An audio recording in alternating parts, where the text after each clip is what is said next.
Good afternoon, everyone, and welcome to the Orange County School Board's work session, which has been scheduled for today, Tuesday, August 26, 2025, for the purpose of discussing JFBD, magnet school programs, and JICK threats. The public will not have an opportunity to participate in this work session to provide public comment because it's not a regularly scheduled school board meeting and no action will be taken. Thank you so much for joining us, whether you're here or on Orange TV or some other means. Vice Chair, let me do a quick roll call. Vice Chair.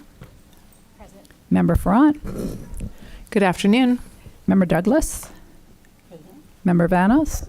Good afternoon. Member Gallo. Good afternoon. Member Felder. Good afternoon. And Member Salamanca is not going to be with us on, she's out of town, but we hope she'll be able to join us virtually at a regular meeting. And as a reminder to board members and staff, talk really, really closely into your microphone. They're extremely sensitive. With that, I would ask the board and the audience to join us for a moment of silence, and we'll invite you to join us in the Pledge of Allegiance.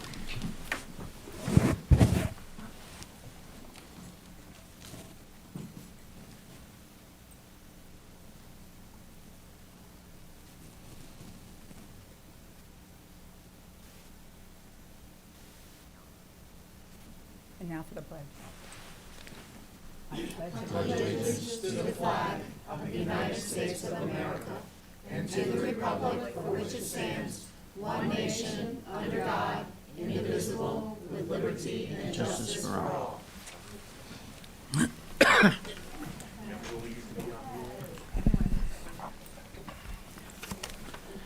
All right, the superintendent could not be with us today due to some family obligations, but we are in good hands with Dr. Armbruster, Deputy Superintendent. Dr. Armbruster, you're recognized. Thank you, Chair. At this time, I'd like to introduce Greg Moody, who will introduce his team to talk about JFBD magnet school programs. Madam Chair, before they get started, just wanted to announce, I think all of the board members are aware, we originally had IHAM on the schedule, our school wellness policy. My staff is reviewing it. We were looking at it. There's some inconsistencies in language. We need to take care of that before we bring it back to the board. So we have withdrawn its consideration today. It will be coming back sometime within the next month or so for the board's consideration, but I just wanted, for you all are aware, but for members of the public who see it on the agenda today, that we are pulling it and we will be bringing it back at a later date. Thank you, Mr. Palmerini, and thank you for sharing that for those who might be tuned in or present. All right, back to you, Dr. Armbruster. Over to you, Mr. Moody.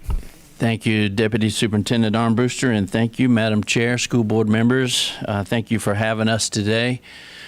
We bring before you JFBD, Magnet Schools and Magnet Programs Policy, as we always look to increase opportunities for choice within the district. So I'd like to introduce again Michelle Thomas. She is our Director of School Choice. She'll walk us through recommended language changes to this policy.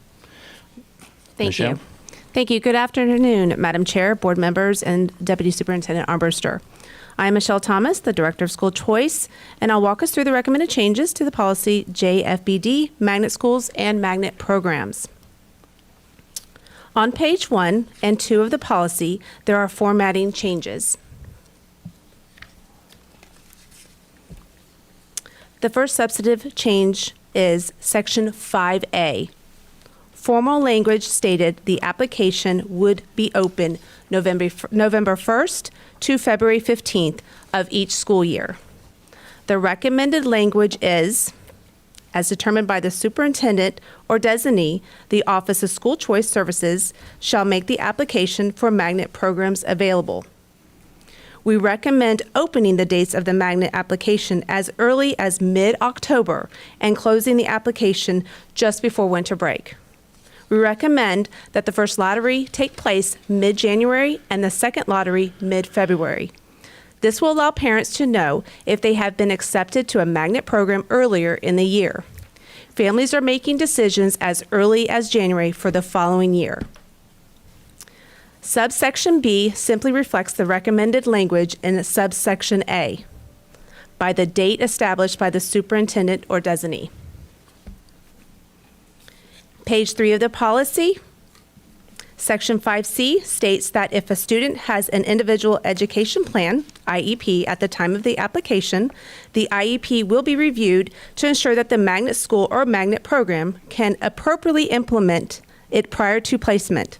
The process aligns with the procedures and policy language outlined in JCA, which student enrollment follows for student transfers. Section 5D2 is formatted to add clarity to existing language. 5D3 states, a parent, legal guardian residing outside of Orange County, Florida, who does not meet the exceptions outlined herein and not eligible for consideration to enter the lottery, but may apply for a magnet school or magnet program during the designated summer application period. Seat offers to out-of-county applicants are contingent upon seat availability. This board previously expressed an interest in opening magnet seats to non-Orange County residents. This recommended language will do just that. Page 4 of the policy, subsection F1, the recommended change allows 11th and 12th graders to apply for magnet programs. In the past, we limited it to 9th and 10th graders. Section F3, applicants for high school magnet programs are ranked by GPA. Former policy language stated 60% of the available seats will be computer assigned using a GPA academic ranking system, and 40% of the available seats will be assigned by the lottery process. The recommended language moves the assignment of seats by GPA ranking system to 80% of seats available, and the remaining 20% will be assigned by lottery. Members of the board have expressed the desire to make high school magnet programs more competitive. The remaining changes on page 4 of the policy are non-substantive formatting changes. Page 5 of the policy includes non-substantive formatting changes and clarification to existing policy language. Page 6 of the policy, subsection 7B, we recommend moving the language that limits our office to offering the magnet seats before the first day of school. We would like to offer magnet seats through the first 10 days of school. Page 7 of the policy, we have a few non-substantive changes for clarification. In section 10C, we changed the name Internal Academy to Scholastic Academy, and we deleted the requirements that restricted enrollment to an academy to zoned students. We recommend that students from across the district be allowed to apply for a Scholastic Academy. Page 8 of the policy, non-substantive formatting edits. Page 9, non-substantive formatting edits. And page 10, formatting edits. I now turn it back over to the Deputy Superintendent for comments. Are there any questions? Member Farrar, then Member Gallo. Thank you, Madam Chair, and thank you all so much. I think you listened to the board really well, and I think a lot of what we were, the desires that we had and needs that we were seeing have been reflected really well on this. Page 4, where we're talking about how many seats are available for like where we base it off of the GPA. I'm really happy to see that it's 80%. I do think that is going to make the magnet programs a little more competitive, where kids now are saying, hey, I really have to push the line a little more to make sure I'm in, and my GPA is high for that. So I really appreciate that. With the 20% is great as well, so other kids can jump in if they're struggling a little bit on that. My only question is, so for the families, I know we put in there that so they can apply for a magnet program from October through like winter break. But then magnet seats are also open through the first 10 days of school. So is it basically you can sign up, anybody who's in, we go through the 80%, 20% lottery. And if there's still open seats, people could still be applying afterwards? Yes, ma'am. So the 80-20 would only pertain to the lottery process. The summer application is based on first come. We go on the wait list, and then it's first come, first served. So that's a different lottery. That's a different application system. So the first 10 days, we would first go off the wait list if there is a wait list based on the GPA, and then we just open it up for all summer applications. And then that's where we would go into the 10-day. Okay. Let me add to that too, as far as the timeline. So we're looking, as far as October, we're looking about mid-October to open up this cycle of application. So in October, parents will be applying for the 26-27 school year, right? So we do it almost a year in advance. I think moving that timeline up will, in discussions with others in the district too, as we try to recruit students to OCPS and keep them in OCPS, the sooner they have that knowledge that been accepted, the better. So in October through December, they apply for the 26-27 school year, right? So we actually, for this past year, we kind of did a pilot. So students, and so let me back up and just say the lottery will happen in January, the second lottery in February, right? After the second lottery, we still continue to put students in seats, right? If the school says, hey, I have 3 more seats, 2 of them didn't come, or I have whatever, we continue to make seat offers throughout the school, right? So we used to, this past year for August of this, what year are we in, 25? Mm-hmm. We were typically we would stop just at pre-planning, before the last day of pre-planning. No more seat offers, right? So we thought, well, why do that? And I think members of the board have said, well, let's open it up. Let's continue to put kids in seats if they want, right? And so we would have programs that would have empty seats. So in the interest of choice, in the interest of filling seats in viable programs, we said, well, let's try it for the first 10 days. And we've never done that before. We've always stopped. So we actually 47. We actually seated 47 students in magnet programs between the first day of school and the 10th day of school. So we thought we'd try 10 days, see how that works. I didn't put a date. You notice we didn't put an end date of when it would be. So we would leave it open so that if this board and the superintendent decides, well, let's offer seats year round, see how that works. There's some flexibility, if you will, in the language, in your policy language, that would allow us to say, okay, well, let's try, first semester and see how that works, see how many seats we get, see what kind of interest we get. So that's what we did this year. Michelle and her team worked with that, and we put a lot more kids in seats that we would not have normally had done. Right. Okay, excellent. That was really what I was interested in, and I think this is exactly what we're looking for. Just kind of opening that up, making sure that if there are available seats and there's kids on a wait list, we can get them right in. So I appreciate all your hard work. Thank you. Thank you. All right, thank you, Member Farrunt. Member Gallo.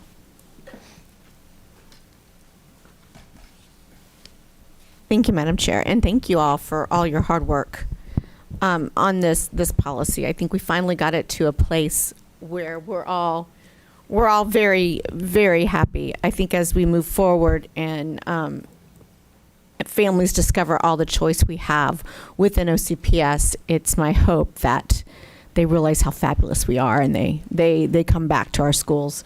I do have just a couple of questions. So changing, is it the same amount of time that the magnet school applications will be open from October to December as it was in January previously? It's about a week and a half shy.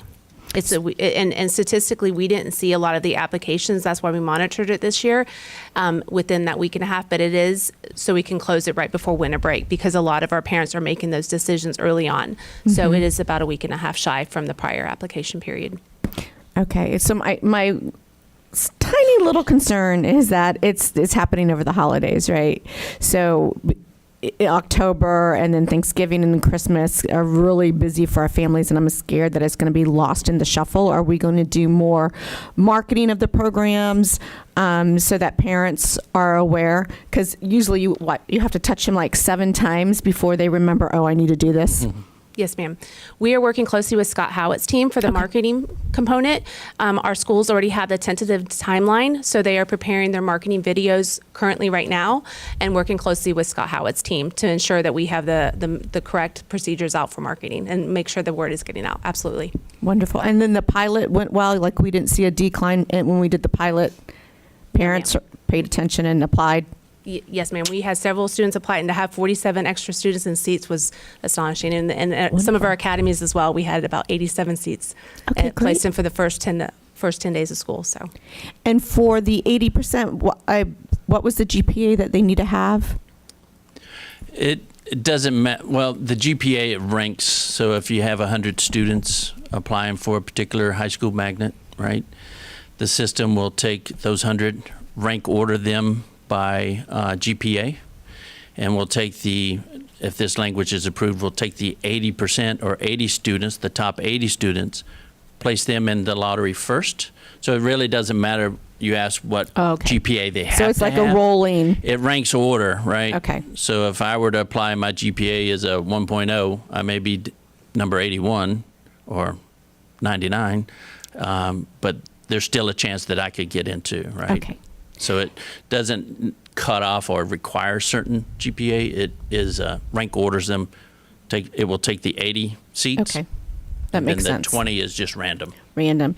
And then for schools like our performing arts schools that may have auditions to get into the magnet, how does the GPA coincide with the audition? Because I know if you have to audition to get into the performing arts, there might be somebody more talented with a lower GPA than someone with a higher GPA that has less talent. yes, ma'am. So for all of our performing arts magnets, they all audition. So if they apply, they all go through audition. Right. It's not based on the ranking of the GPA. Okay. Yes. All right. Yeah. That's Great what I needed to question. know. That's awesome. Thank you so much. And thank you for all your work on this. I appreciate it. Thank you. Thank you, Member Gallo. Member Vanos, you're recognized. Thank you, Madam Chair. Thank you for your work. I have I think I am reading this wrong because I know that we talked about this for so long, but I'm looking on page 5 at 6D, and towards the bottom it says magnet schools, for example, Howard Middle, Orlando Gifted, Hillcrest, are not eligible for the sibling transfer. I thought, so so those schools aren't included? A magnet school or siblings of magnet students can't transfer into those schools? Madam Chair. Yes, ma'am. So when we speak about sibling transfers, there's a couple things to consider. Is within this policy we have, and within JCA, the transfer policy, there is language that says, if I'm a magnet student at, let's say, Dr. Phillips High School, right, and I have a sibling that wants to come to that school, but not be a magnet student, I can apply for a sibling transfer, and I can be granted that transfer to go to Dr. Phillips with my sibling. I will not be in the magnet program, Right. but I'll be at that school. Okay. We have 2 schools for the public information for the public. As you know, we have 2 schools, Howard, Hillcrest, and OGA, 3 schools that are full magnets. Right. Right.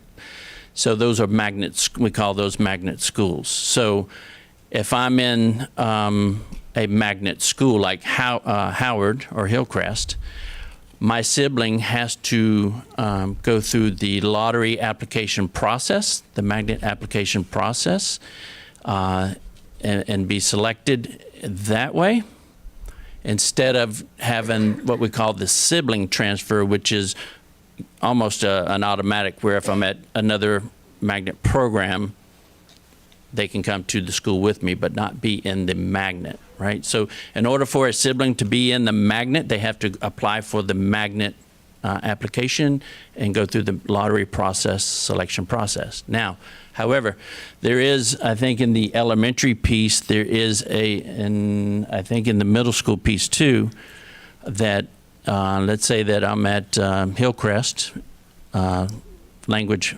magnet. I'm already there as a first grader. My siblings wants to come in as a kindergartner. My parent still has to go through the application process, but that lottery process recognizes that this student has a sibling already attending and enrolled, so it gives them preference. It gives my sibling preference to that lottery for those schools. So it's not I guess it's a simple way of saying it's not an automatic transfer to the 3 magnet schools. Okay, I understand for OGA because there are other requirements there, but I did personally, and maybe I'm just wrong, I personally thought that all of these were included, so that if a sibling was at Hillcrest or Howard, that then the other siblings could move there. I'm not sure I understand what the distinction with those schools are, especially because we're talking elementary and middle. And, new students are kind of coming in all the time. So I guess I was not clear on that. But that may have just been my misunderstanding. Hold on just a minute. Is that, I'm reading some body language. We're all on the same page? Okay, thank you. Back to you, Member Vanos. My body language IQ is not as high as I thought it was. And is that just, I guess my question is, why are those schools different? Back when we discussed that, and it's been a couple of years now, I think, when that policy came to, it was just shared or thought that those were full magnet schools. So if I were, not every sibling is interested in Howard Middle School's performing arts magnet, or my sibling may not be interested in the magnet program per se at Hillcrest. So it's just been in language that you can go to the same school as long as it's not in the interest of keeping students together. But we don't transfer into magnet programs. Okay. I don't know. I'm curious what other board members think. I'm not sure. I think that we should consider that to be a separate category, again, especially with elementary and middle school students. I did also want to ask, this has come up actually recently for me. I wanted to ask about the IEP and how that interplays with magnet programs. That it sounds like from the policy that schools don't have to accommodate an IEP if they feel they can't, but is that legal? So hold on. Go ahead. When the question's asked, is it legal? Okay. Allegedly, that's me. So, so what happens is, allegedly, exactly. No, when a student has an IEP, there are certain particular types of services that can be offered, and it depends on the severity of the student's disabilities, right? It could be occupational therapy, physical therapy, all the way running up the gamut. And certain students may have to be in a unit, right? So, for example, if we have, and I'm just making this up, an autism spectrum disorder unit there, and the student needs to be, because of their disability, in that unit. If a magnet school doesn't have that particular unit, we're not transferring a student over there because we would, by definition, not be able to implement the services required there. If there are services available that are on that campus that can serve that student, we'll most certainly make them eligible, and that's part of the reason why we're having the review of the IEP here, just to ensure that if we allow the student to go there, the services are there on that campus. But we wouldn't put a kid who is in the ASD unit over on a campus that doesn't have those services, because then we would have to replicate services for one or two students, and that's just not possible budgetarily, and it's not required under the law. Okay, that makes sense. Thank you for that. The other point I wanted to address was about the GPA, looking more towards GPA to determine who can go into a magnet school. And again, I'll bring this up because this has been a huge issue in my community. I would like to consider other things when we look at magnet enrollment. And one of the things I think is really important to look at, I'm curious to see what other members think, is just the geographic diversity of where we're pulling students from, because you all know I have my own students who have been to magnet schools and non-magnet schools, and I'm a huge supporter. I think they are the best template we have for school choice. And again, I always say public school parents love public school choices, so I support wholeheartedly our magnet programs.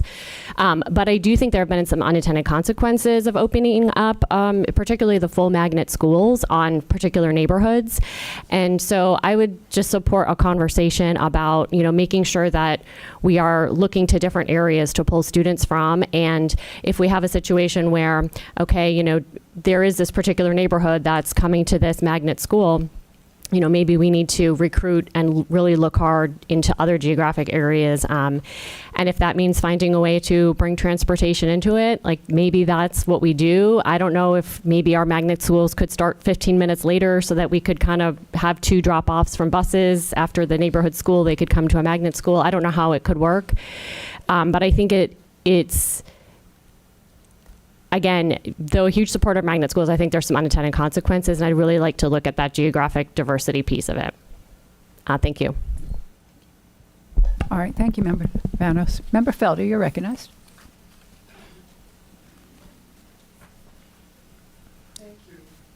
Thank you so much, and I appreciate the work that you all do. And I was really trying to address something Board Member Vanos was saying about the magnet program and siblings. We did go through that quite a bit last year in terms of, because there was a situation, we had some Asian students. One was 5, and I think the other one was 6 or 7 or something, and they were not fluent at all. The baby was not fluent at all in English. And the parents were very concerned that they would be at the school by themselves. So we did come up with a policy that if you are a sibling, and this was not a full magnet school, it just had a magnet program. But I think we talked about the fact that sometimes it's difficult to grandfather siblings in a full magnet school because the seating may not be available.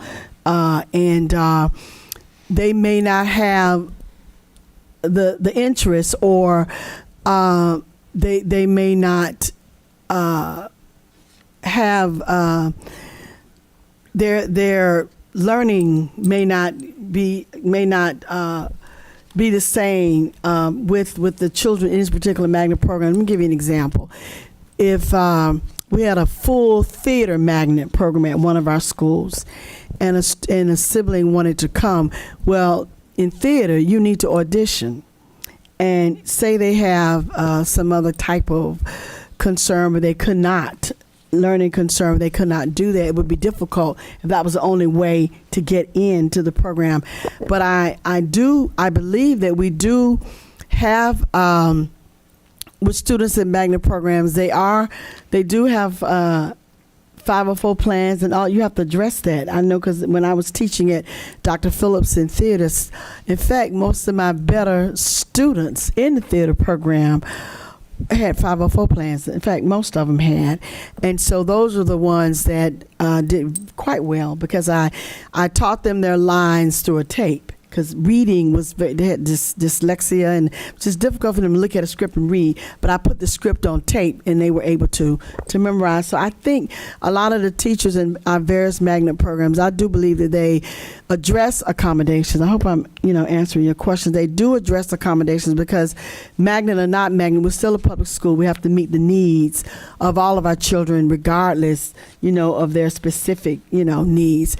But I do know we went through this quite a bit last year, trying to determine how we could get siblings in magnet programs. So we did allow, if it wasn't a full magnet program, it's easier to do that than if it's full, because it's the question, I think, of seating and whether or not there's going to be enough room for the sibling to come. And if they did come, they wouldn't be in the magnet program. You know what I'm saying? But I think we kind of worked it around. Am I correct, Mr. Moody? Last year we talked about that? Yes, ma'am. I think it was last year. Mm-hmm. If my memory serves me, it may have been the year before. Okay. So I hope I helped you understand. Okay. Thank you, Chair. Mm-hmm. Thank you, Member Felder. Member Douglas, you're recognized. Okay, thank you for. Okay, she scares me. Okay, thank you so much for making a difference between the magnet school and magnet program. It wasn't really in my mind, but you kind of brought it in the forefront of my mind that yes, there are magnet school and magnet programs. I appreciate that.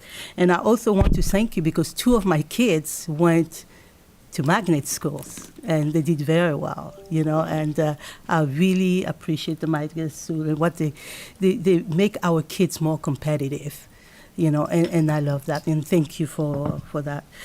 My question is about the lottery. Did you have any problem with minorities thinking that they don't get as much in the lottery as others? How do you determine to make it fair for all kids to be in the magnet programs? And how do we know that? Do you have a survey? Do you have a paper that show us that, all the kids have the same opportunity as others? Mr. Moody, you recognized. Thank you, ma'am.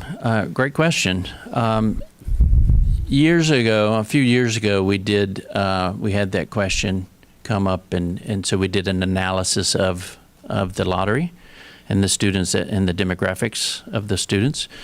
We can do that again and share that information with the board. But as I recall, a few years ago when we did that, it was pretty well balanced, the kids that were selected for seat offers as far as race.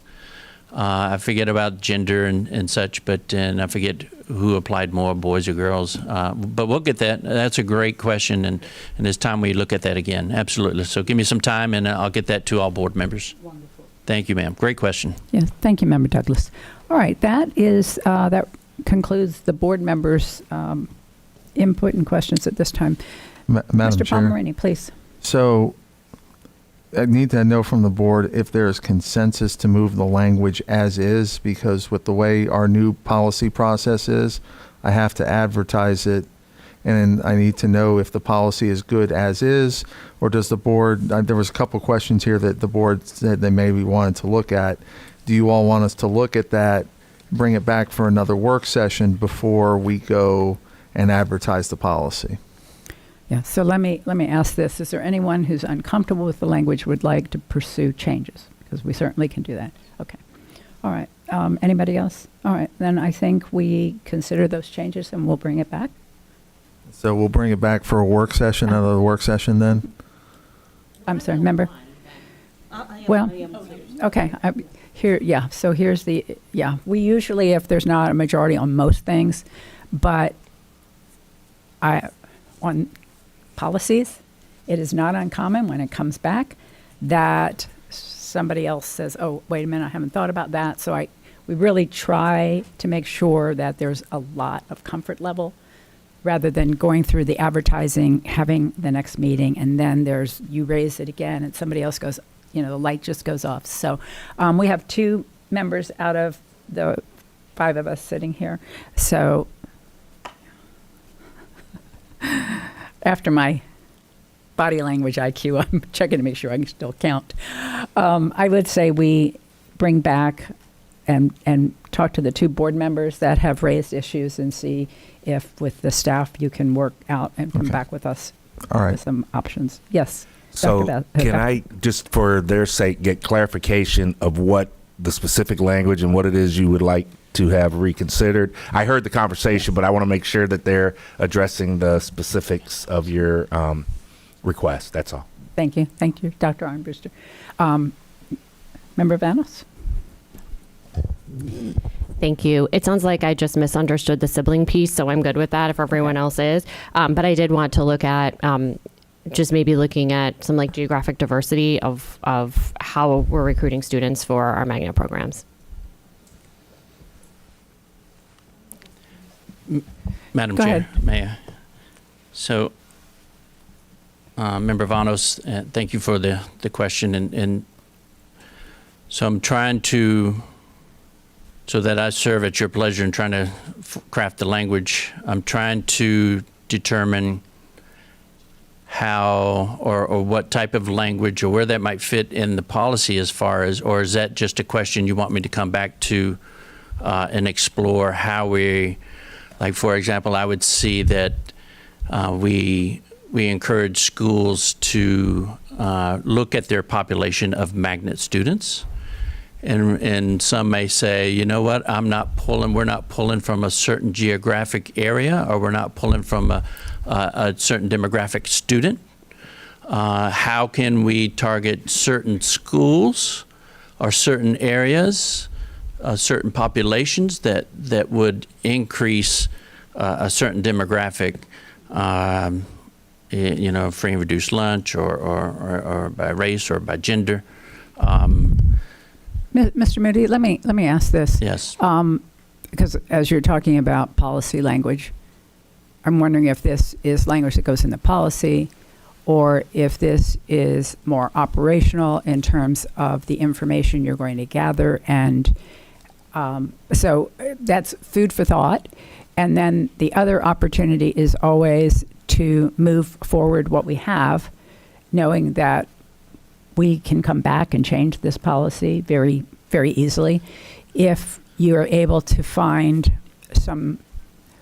you get information in terms of the diversity and what neighborhoods we're pulling from, and then based on that information, it might be possible to figure out what policy language we could insert to address it. But I do feel like we're kind of missing some data to know. I know what your concern is, and I know what Member Douglas's is, but I think it's another step before we would get to the point where we would know what policy language and operationally what we would do different. Member Vanos? I mean, that's fine if we need to move forward with this policy and then come back and have the conversation. I mean, I'm fine with that. It's just, it's just something that I think we need to think about. I wholeheartedly agree. So if the board's not uncomfortable, Member Douglas? I'm feeling the same Okay. way. I just don't want you to do double work, do work, and then we come back again and say, we change again. So let's look at it one time with the data and all that, and then bring it back one time and be done with it. What do you think? Yeah? Member, Mr. Moody? Thank you, Madam Chair. So, and another thing, and of course, I don't set the board's timeline or schedule. So, but I will share that, and if this is not right, I don't want to move forward. I as the board would not want to move forward with something that policy language that you're not comfortable with. From the office perspective of school choice, is that since we are looking to move the application and lottery sooner, that involves other departments as well, and that's a little more entailed than just me deciding we're going to flip the switch in October. It's a little more complicated than that. And so if we don't move forward with it today, then this will be paused, I would say, logistically and operationally. This would be paused. Any changes that we would want to do for this coming year as far as the lottery timeline would have to be paused until next October, next November. So just for the board's consideration. I understand. So you have a deadline that we're trying to meet, and while Yeah, I mean, again, we can adopt what we have, we can analyze the information, we can come back with recommended changes that will probably apply to the following year, or we postpone the lottery, the whole process. So your comfort level? I don't feel, I'm fine with not postponing. I am fine with agreeing, approving this, but then having a bigger conversation about it after that. Yeah, okay. And I would, Dr. Armbruster, I would encourage Mr. Moody and his team to meet individually with both board members to make sure whatever information you're collecting is consistent with what we're hearing in terms of concerns. I think I understand them. They're slightly different what I'm hearing, and I think they're both valuable. But I just don't want to see any effort that's not productive and efficient. Okay. Absolutely. Thank you. Okay. If we're clear, we'll excuse you two. No, One we're not last clear. question Sorry. from I just member- wanted to make sure you're not going to postpone anything, right? But we're going to have that discussion again after. No, we're going to move forward. We're going to advertise this as is. Make sure. And, and then they're going to meet with both of you and look at what information we need to gather in terms of the population we're serving and any recommended changes that would apply next year if it comes back and the board approves those changes. Okay? All right. Right. I think we have a good plan. Thank Absolutely. you all. Thank you, Madam Thank you for Chair, your school board patience. members. And I would say, just add, I think it's a policy that probably needs to be revisited more often than we have in the past as we try to increase choice and make a positive choice for our, or a fresh choice, as Vicky, Member Felder says, Absolutely. for our families. So thank you, and we'll Thank meet you. with the board Yes. members Absolutely. individually. Yes. Thank you. Yes, and the work you do is more important than ever, so thank The you. team, thank you. Yes. All right. Okay, if we can, we'll bring up the next policy for review. That's policy JICK, threats. And we'll have the team join us. Calvin Messiah, District Threat Management Coordinator, will introduce and we'll get started.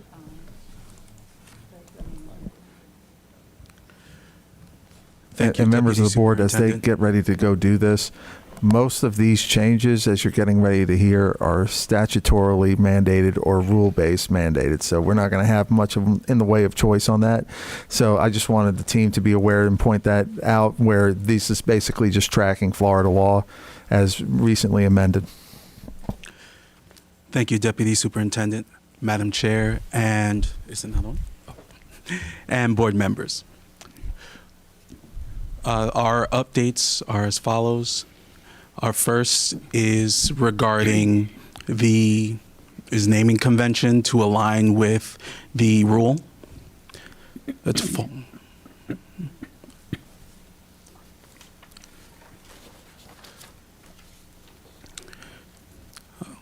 Section I is also in alignment with rule, as well as Section F.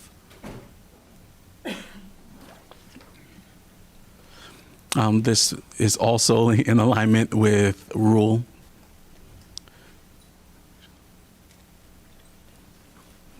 R, changes to R is also in alignment with rule.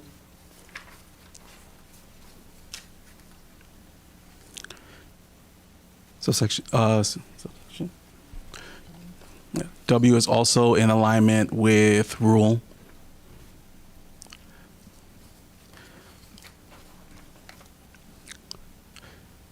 Voluntary admission is also in alignment with rule.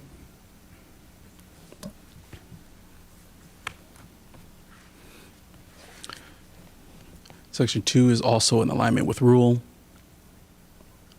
The chair of the SBTMT shall be the administrator. The vice chair of the SBTMT may be an administrator or instructional personnel. This is an update that is, one, it's alignment with rule, but it's also a change that was recommended by our schools and superintendent.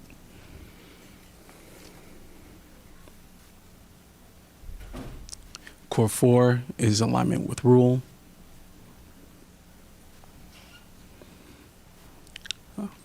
Section 2 is in alignment with rule. Section 3 is an update to the policy as of the 25-26 school year.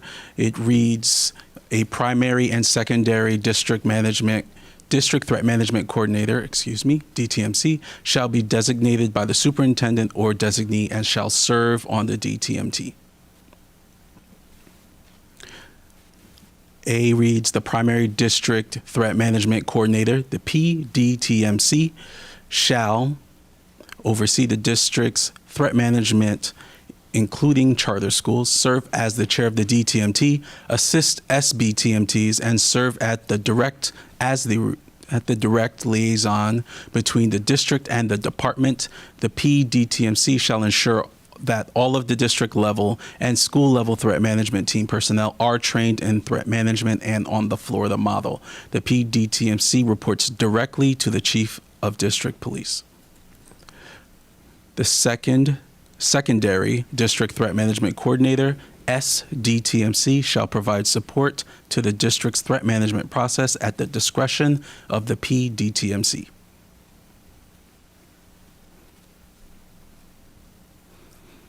The next is an update in alignment with rule.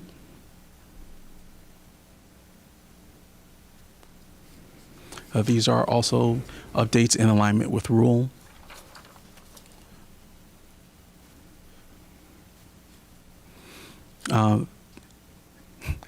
These are in alignment with rule. DTMTs shall meet as needed to review and consult the SBTMTs and must meet timeframes set forth in the Florida Threat Management Manual, but no less than monthly, to discuss relevant data, strategies, and interventions with collaborative stakeholders, provide ongoing support to SBTMTs, and ensure continuous improvement and fidelity in the implementation of the Florida model. This is new as of this school year.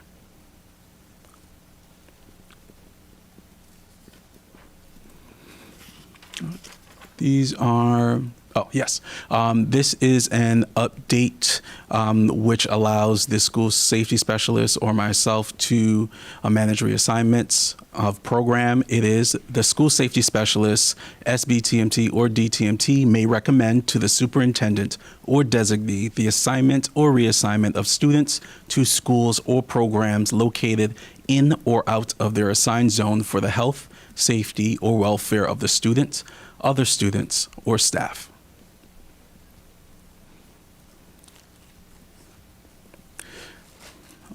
Finally, reporting. Section A, all threats of harm to others that may result in level 3 or level 4 discipline shall be immediately reported to the SBTMT chair and the district police communication center and to law enforcement. This is an update through collaboration between the district police and the disciplinary team of student services.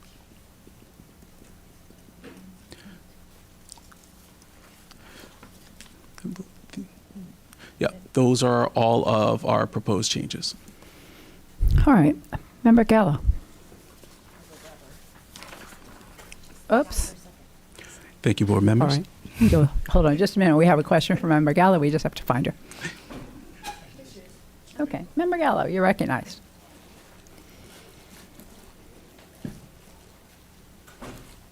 It's been a day. And I just want to say I've only been here for an hour and a half. I'm sorry. I did miss the last half of that because they're calling us back individually. I only had one question, really, and that was on Section I. I understand that we're doing it. It's on the, was it Section I? It was on the Baker Act, where we're just citing the statute versus kind of spelling it out. Is it it's Section Z, voluntary examination. And so we're reclassifying it voluntary admission, and then we're basically scratching out what that means and just putting in a statute. And that concerns me because I think when we're removing a child off of our campus, I would prefer in this instance to have the statute in there. because that's the policy. I know that we have a separate policy on Baker Acts, but I would prefer that it's just kind of spelled out and not just listed as a statute. That would be my preference, just because I've done a lot of work on Baker Acts, and I don't know who's going to just pull up the statute unless, because I did miss half of the presentation, unless it's spelled out somewhere else in this policy and I may have missed it. If it's just a duplication, then that's fine. But if we're strictly striking everything else and just putting in as defined in section 394.4625 Florida statutes, I would prefer it to be written out so people understand what the statute says. Mr. Pomeraney, do you want to respond? I'm pretty sure that this is taken directly from the administrative code rule in their manual. Like, we track their definitions verbatim. I'm pretty sure that that's what we've done here, but I'm going to look to Alkivia and the team just to make sure that my understanding is correct. But that doesn't preclude us from listing the statute out. I mean, I understand that we're taking it verbatim, but that doesn't mean that we can't be a little bit more substantive in our explanation. And I see Sarah's Kopesky is This one's a coming up. little bit of a baby for me because I did so much work on legislation, and so anytime I just... No, I understand. And I think, a statutory number doesn't mean anything to anybody, and they might not ever look at it. So the more specificity, the better. That would be my wish. Yeah. Ms. Kopesky, you're Just to recognized. explain, the reason it was modified is only because if the legislature comes back and changes the statutory definition, we'll then have to come back through rulemaking again with the policy. Is it something that we could keep in there? Absolutely. But it was just recommended by legal, just because if legislature changes, that way we don't have to come back and change the policy too. Thank you, and I appreciate that. But we'd also have to change our Baker Act policy, so we would be bringing them both back at the same time, because our Baker Act policy is from the legislation that passed. It cites that legislation, so we'd have to bring that back anyways. Okay. So I don't know. I would rather it be spelled out, but of course I'm at the will of the board. But I would rather it be specific and not just list a section. Because then we could do the same thing in the Baker Act. I guess I don't want to set a precedent of just listing a statute so that we don't have to come back and change it, because that means our Baker Act policy could just list a statute, nothing else. And that doesn't detail the steps that we're supposed to take prior to really Baker Acting a child and remove them off of our facility. So I would prefer to be more specific if possible, understanding that if it does get changed in the legislature, that it would have to revisit this board. Although I thought that if it's a legislative change, I thought that we gave authority to legal to make those changes without it necessarily coming to the board. So just because there's a statute change doesn't mean it needs to come before us prior to it being approved. Madam Chair, may I? Please, Mr. So what Pomeraney. that policy did is, we had the whole work session, rule development workshop before we made the change to our process. What that policy said was, if it was just statutory change, I could just bring it straight to the board as a technical change to make it. It would still have to come back to the board for a final adoption in that case, even if it's just a statutory change to reflect what the current statutory language is. So if the legislature changes the language and we have it in here, we're going to have to bring it back to you all for final approval anyways. In this scenario, if the legislature made changes to the language itself, but we still have the statute cited, we're saying it complies with whatever the version of 394.4265, I think it is. So that wouldn't have to come back to you all, because it just incorporates the statutory definition that's then currently listed. Thank you. Thank you, Mr. Pomeraney. And I understand that.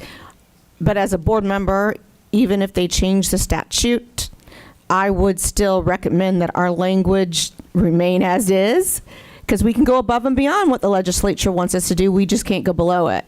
I would still want this language in and our Baker Act policy to remain, and just then add whatever the legislative change was to our policy. Like, I would still advocate as a board member to keep this as is and just add in any changes. Because once again, we can go above, we just can't go below. So if I can interject, I hear what you're saying in terms of we can go above in terms of providing it. I hear what Mr. Palmerini is saying, that that language as written, if it changes currently, what we would have is it still comes back to us.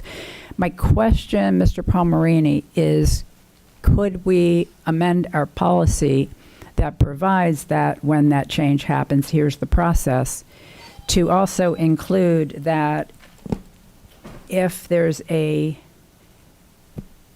change to the actual language in the statute, that, and then keep it as a simpler process for us to make that change.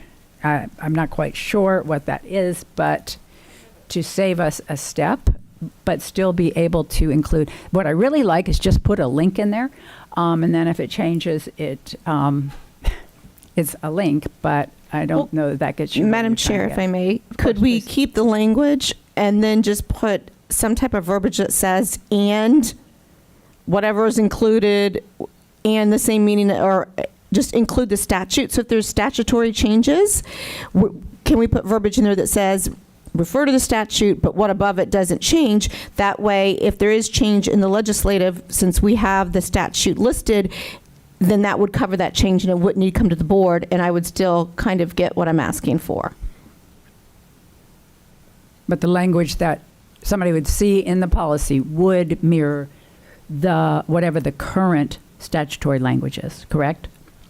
Yes, it would mirror, like if they clicked on the statute, it would mirror that language. So if there's changes, those changes would be recognized, but we wouldn't remove the definition of what our, because this information in the voluntary examination, this basically came from our Baker Act policy, which we have in policy. So we're just re-emphasizing that language. And so I would prefer to keep it, and then if we could figure out a way to say, and, you know, as determined by Florida statutes 394.625, that way that might encompass any legislative change for future reference. I don't have any problem with that. We can keep the language in, and we can say, additionally, it's subject to the requirements of 394.4625, and we can even include a link in it, like sort of what we do in the Code of Conduct. That should take care of all eventualities and potentialities and take care of it. Thank you. I appreciate it. Thank you so much. Thank you, Member Gallo. Any other questions from board members? Okay. Dr. Armbruster? So we're, just for clarification, we're going to make the one change that we've just discussed, and we have the board's consensus to go ahead and advertise. Is that correct? Yes, unless I hear otherwise from any board members. But since there are no other questions, I believe we Very are good. in agreement. Thank you. Thank you, Okay, Madam thank Chair, you all. Deputy Superintendent, and board members. Thank you. I did want to share that some of you have received phone calls. The rest of you will receive phone calls. Because of our tight timeline today, we wanted to make you aware of something before the board meeting tonight. So you'll be getting those calls. If you would, answer it between now and when you get to the next meeting. It's just a quick, it's just to give you a heads up. Thank you. So we can, the next meeting is an executive session that we've advertised for the conclusion of this. If everybody wants to be there by 2 o'clock so we can get started, that would give you time to take the calls, and then we can get started at 2. I'm a little confused. Are we getting information now? You'll get a phone call if you see the phone. I'm sorry. If you'll answer it. There's I'm nothing in this sorry. meeting. No, this meeting. I thought you were saying we're going to be hearing from constituents. Please make sure we answer all the phone calls before the meeting. No, I apologize. Okay. That's no, all right. We are reaching out to you through phones. Got it. Thank you very much. To share some information. All right. Then this meeting is now adjourned.